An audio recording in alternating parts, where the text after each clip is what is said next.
حضرت سیدنا یزید بن میسرہ رحمۃ اللہ علیہ فرماتے ہیں کہ ہم سے پہلی امتوں میں ایک شخص تھا جس نے بہت زیادہ مال و متاع جمع کیا ہوا تھا۔ اس کی اولاد بھی کافی تھی، طرح طرح کی نعمتیں اسے میسر تھیں۔ کثیر مال ہونے کے باوجود وہ شخص انتہائی کنجوس تھا اور اللہ پاک کی راہ میں کچھ بھی خرچ نہ کرتا۔ اس کی ہر وقت یہ کوشش ہوتی کہ میری دولت میں کسی طرح اضافہ ہو جائے۔ جب وہ بہت زیادہ مال و متاع جمع کر چکا تو اپنے آپ سے کہنے لگا، اب تو میں خوب عیش و عشرت کی زندگی گزاروں گا۔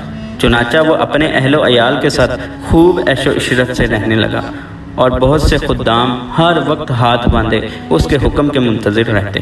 الغرض وہ ان دنیاوی آسائشوں میں ایسا مگن ہوا کہ اپنی موت کو بالکل بھول گیا۔ اور ایک دن ملک الموت حضرت سیدنا عزرائیل علیہ السلام ایک فقیر کی صورت میں اس کے گھر آئے اور دروازہ کھٹکھٹایا۔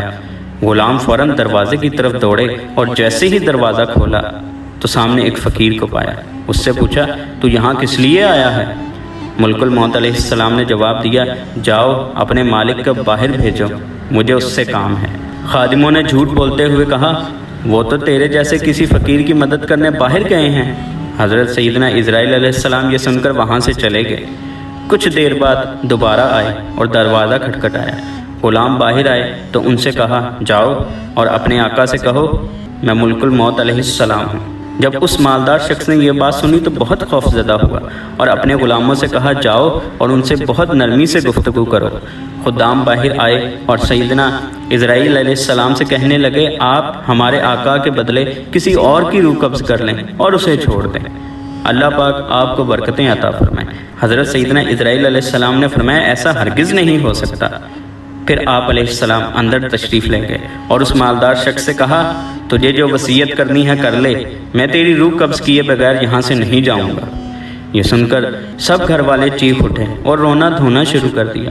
اس شخص نے اپنے گھر والوں اور غلاموں سے کہا، سونے چاندی سے بھرے ہوئے صندوق اور تابوت لاؤ اور میری تمام دولت میرے سامنے لے آؤ۔ فوراً حکم کی تعمیل کی گئی اور سارا خزانہ اس کے قدموں میں ڈھیر کر دیا گیا۔ وہ شخص سونے اور چاندی کے ڈھیر کے پاس آیا اور کہنے لگا، اے ذلیل و بدترین مال، تجھ پر لعنت ہو، تو نے ہی تو مجھے اللہ عز و جل کے ذکر سے غافل رکھا اور تو نے ہی مجھے آخرت کی تیاری سے روکے رکھا۔ یہ سن کر وہ مال اس سے کہنے لگا، تو مجھے ملامت نہ کر، کیا تو وہی نہیں کہ تجھے دنیا داروں کی نظروں میں ٹھکرایا گیا؟ تو دنیا داروں کی نظروں میں حقیر تھا، میں نے تیری عزت بڑھائی اور میری ہی وجہ سے تیری رسائی بادشاہوں کے درباروں تک ہوئی، ورنہ غریب اور نیک لوگ تو وہاں تک کہاں پہنچ سکتے ہیں؟ میری ہی وجہ سے تیرا نکاح شہزادیوں اور امیر زادیوں سے ہوا، ورنہ غریب لوگ ان سے کہاں شادی کر سکتے ہیں؟ اب تو یہ تیری بدبختی ہے کہ تو نے مجھے شیطانی کاموں میں خرچ کیا۔ اگر تو مجھے اللہ عز و جل کے کاموں میں خرچ کرتا تو تیری یہ ذلت اور رسوائی تیرا مقدر نہ بنتی۔ کیا میں نے تجھ سے نہیں کہا تھا کہ تو مجھے نیک کاموں میں خرچ نہ کر؟ آج کے دن میں نہیں بلکہ تو زیادہ ملامت اور لعنت کا مستحق اور حقدار ہے۔